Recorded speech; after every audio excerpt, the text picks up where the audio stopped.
guys, Steven here with another OPGI product feature. Today we're looking at our 1978 to 1983 Malibu and 1978 to 1987 El Camino complete door shells by Resto Parts, original parts group's in-house brand. Manufactured to factory specifications, each door shell comes complete with the outer door skin made of heavy 20-gauge steel, which is welded to the inner door sheet metal just like GM did years ago. We also include the cutouts for mirrors where applicable. All this allows for a smooth installation as it's ready to bolt up to the hinges right away. At the end of the production line, we finish each door shell with an electro deposit primer, also known as EDP coating. EDP coating helps protect against rust and corrosion and allows ample time for you to sand and paint your product without worrying about potential rust. Thank you for watching, guys. Don't forget to follow us for more product features and updates. For more information on these and other great products, please visit us at opgi.com.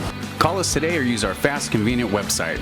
Buy direct with Original Parts Group and enjoy the benefits of shopping with the recognized leader in the industry with decades of experience, the highest in-stock ratio, a helpful and knowledgeable sales staff, and fast professional shipping.